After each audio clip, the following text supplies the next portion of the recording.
it's not the money. He wants to see what happens in discovery. If he proceeds with this suit, I'm not sure he would, I think he would turn down a settlement because he might want this to go to trial. Well, let's kick off with the really big story of the day, and that, of course, is the BBC. And if the chair of the BBC, Samir Shah, thought his personal letter of apology to Donald Trump would put an end to the row over Panorama's dodgy edit of his speech, well, Mr. President has other ideas. Well, we'll sue them. We'll sue them for anywhere between $1 billion and $5 billion, probably sometime next week. So you're ready to take? Well, I think I have to do it. I mean, they've even admitted that they cheated. I mean, not that they couldn't have not done that. They cheated. They changed the words coming out of my mouth.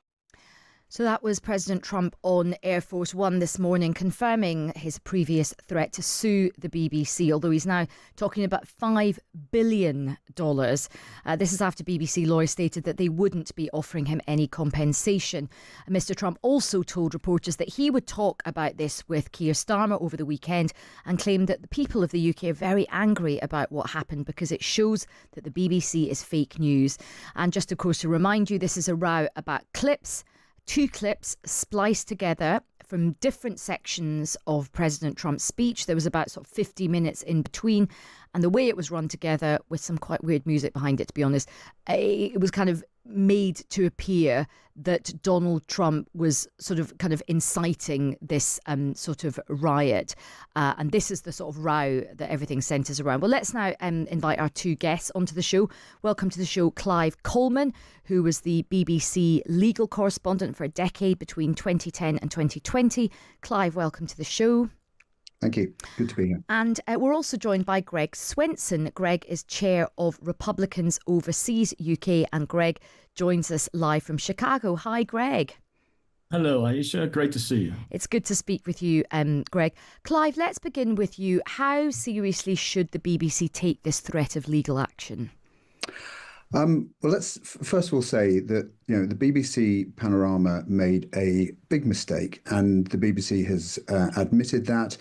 It's written to the White House. It's apologised to Donald Trump. Just can I explain? I've been a Panorama reporter a while ago now, but that programme is very it is heavily legaled, and there are processes in place to make sure that this never happens. And it's almost the first lesson you learn as a broadcast journalist is that you don't splice two clips from two different places in a speech together without telling the audience you're doing it. And there are a variety of ways you can tell them. You can have what's known as a white flash. You can have a screen wipe. You can have a clock on one bit that tells you it's a certain time and a clock on the other. But none of that happened, and it should have done. And that was the responsibility of the reporter on the programme, the producer and the editor. And when you're making a panorama, you are constantly running to two parts of the BBC: editorial policy to make sure that that is being upheld with the programme, and also to programme legal to make sure that you're defamation free. And it's really unfair to ask programme legal, if they're presented with something that looks like a continuous clip, to unpick that. Yeah, because they're not going to know, are they? Just looking at it. No, they're not going to know. Exactly. So it is the responsibility of the programme makers. Now, how seriously should the BBC take this? Well, I think pretty seriously. Donald Trump has sued a number of media organisations. Some have settled for, sums in the region of $15-16 million. Others have effectively said, no, we're not settling. We'll see you in court. So I think the BBC needs to take it seriously. I think it's got a very strong case as it happens, because there are a number of barriers that Donald Trump would have to get over to bring a successful defamation claim in the United States. I can run through those with you if you'd like me to in a moment. But it's a big article, not least of which is the fact that the program was never shown in the United States, and even when it was on the iPlayer, it was only available to viewers in the UK. So there's a big jurisdictional point at the outset. But perhaps the biggest barrier he has, and this is very different, US law is very different to our own here, is that he would have to show that it was done maliciously, and that's absolutely critical. And it means that the BBC knew what they were doing was wrong, and they maliciously did it in any event. And that's quite a high barrier to pass, even if you get past the jurisdictional point. And also, he has to show that he's suffered damage as a result of it. Now, he continued to be a successful businessman, and then he was re-elected as president of the United States. So I think it's a very uphill struggle to bring a successful defamation case in the United States. But that's not to say that the case might not settle. And where would the case be held? Would it be heard in America or would it be heard here? It would be in America. He's out of time here. We have a 1 year limitation period to bring a defamation action, and that is already passed, and no proceedings have been issued by Donald Trump. So it will be brought in Florida. His lawyer's letter says that has a 2 year limitation period, and he's still within time to bring it in Florida. And why are we talking about billions here? Well, US civil cases are tried by juries, and juries can award what's known as punitive damages. So you can get, judgment awards of billions of dollars. But the reality is that, in this type of case, and not being able to, unless you can prove billions of pounds worth of damage, then that's rather fanciful. Okay. Well, Clive, stay on the line. I want to bring Greg Swenson into the conversation. Greg, what do you think Donald Trump is going to do next, and how cross is he? You know him well. Yeah, I think he is really upset about this. And, look, the president takes things personally. He's not afraid to punch back or counterpunch. But I do think this really has hurt. He's realized, look, his mother was a huge fan of the BBC. I think in many ways the president grew up with it, maybe not watching it often, but at least hearing about it from his mother. And so, I think this hurt, but I also think, we look at the reputational damage. Yes, the president won the election in 2024 because the show was not broadcast in the U.S. You can argue that it wasn't direct election interference. But I think it's more the reputational risk, and the BBC is viewed all over the world, and these headlines are often picked up by other news organizations. So in terms of, this wasn't criticism, it was deception. And then you look at, does it meet some kind of malice standard? I think Clive brings up a good point. It's hard to prove that, whether it's material or not, and also whether it was intentional. But I do think if, you look at what the president's doing now, he doesn't care about the money. Surely the settlements that he made with CBS and ABC here in the U.S. Were not material to his life, but he wants to prove a point. And I think the apology starts to do that, but there's somewhere between apology and $1 billion that might be the right number.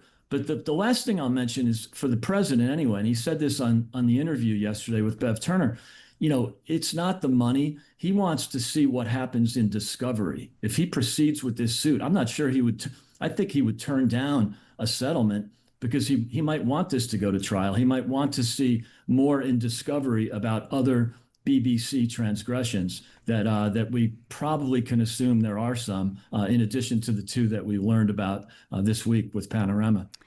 So look, obviously, you've outlined how upset Donald Trump is, and you can understand why, and I think what the BBC did was really stupid and wrong, and Clive has said that as well. But I suppose, Greg, the question is, he's had a huge amount of publicity from this. The heads have rolled at the BBC. I mean, arguably the BBC has been plunged into a huge crisis. Doesn't it seem a bit vengeful for Donald Trump to sort of think, right, if I want to get $5 billion from the BBC, that would pretty much break the BBC. The BBC is funded by the British taxpayer. We are, you know the BBC very well, Greg. You've lived in Britain and you spend a lot of time here. You know how, tight things are at the BBC as well. Doesn't this just look a bit kind of mean and a bit vengeful from Donald Trump? Yeah. He's got this apology. Everybody has said sorry. Heads have rolled. Does he want to absolutely destroy the BBC? If he does love the BBC and if his mum loved the BBC, isn't this a bit over the top? Yeah, I don't think he wants to destroy the BBC. I think there are critics here in the U.S. who would like to. I think, given what happened here with all this narrative about Trump's a fascist, Trump's a racist, Trump's a Nazi.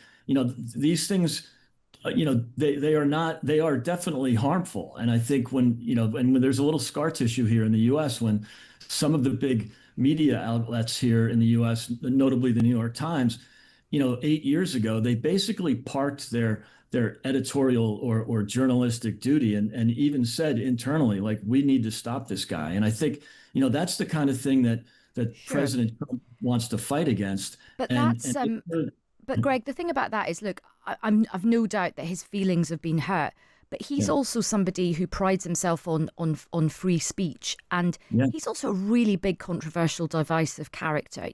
He puts himself out there. He goes to places that other politicians haven't done because he prides himself on being a big, colourful, robust figure. You and I have debated Donald Trump for years, yeah, Greg, haven't we? You and I go yeah, back years, debating yeah. indeed in CNN years and years and years ago. He's somebody who, would say to somebody, I suppose, on the other side of politics, listen, it doesn't matter if your feelings are hurt. Don't be a snowflake about this, grow a pair, whatever. Be a big Right. boy, be a big girl. Shouldn't the same apply to here? People might call him horrible, hurty names, but he's one. He's the most powerful man on the planet. Why does he have Yeah. to sort of destroy the BBC? Again, I don't think he wants to destroy it. He wants to fix it. And I think he would say the same thing about much of the media here in the US that have been being critical of the president is fine, as long as it's not deception, as long as it's not, sort of outright organized hate. And that's what he's worried about. And I think there might be some stuff that comes out in discovery. I think that the president, if anything, just wants to fix it and make sure that it doesn't happen again, because it's not just the president here. I mean, this kind of narrative, this reputational damage, it leads to other things. I mean, basically, they're saying not only was the president, leading a violent insurrection, but that anybody who voted for him was somehow involved. And I think that's where, he wants to fix what's wrong. I don't think it means ruining the BBC. As you mentioned, Aisha, it's taxpayer funded. It's the license payers that fund it. I surely wouldn't want to see license fees go up or license fees Well, they wasted. would. They would if this And I would happened. hope they have. Well, I hope they have insurance, and that's usually how civil lawsuits work here in the Okay. U.S. The insurers pay, not the Okay, taxpayer. well, Clive, what do you make listening to that? Because look, if Donald Trump does pursue this could, this could do huge damage to the BBC. Let's say the BBC has to cough up even like £3 billion to the or dollars to Donald Trump. That's going to pretty much that's going to bring the BBC to its knees, is it not?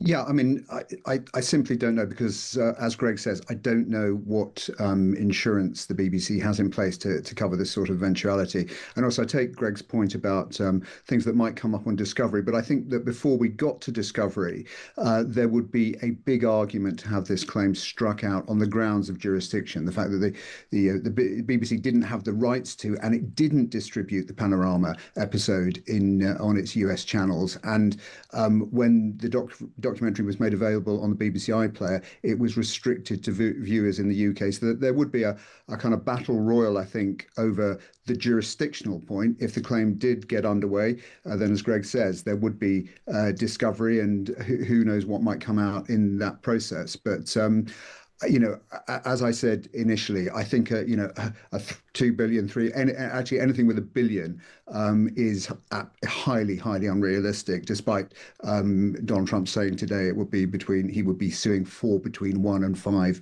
billion. And Clive, He would have to show the financial loss that justified that. is there any world in which the BBC does get very worried about this going to court and maybe thinks, do you know what, we'll just cut our losses and offer him some money to settle as a gesture? Yeah, absolutely. I think there is because you never know what's going to happen in a court case. You can have very, very strong advice from your legal team that you're on a surefire winner, but you just never know. And particularly in civil case in America where there are juries. So I think there is, litigation. Look, it's always a commercial decision and a reputational decision. And I think the BBC would dearly love to draw a line under this to get it off the radar and off the news agenda. And it wouldn't surprise me at all if, despite that argument, there's no jurisdiction to try the case, there are discussions and there is some kind of settlement. Okay. Greg, very, very quickly, what do you think is a figure that wouldn't break the BBC, but maybe your pal Mr. Trump would accept?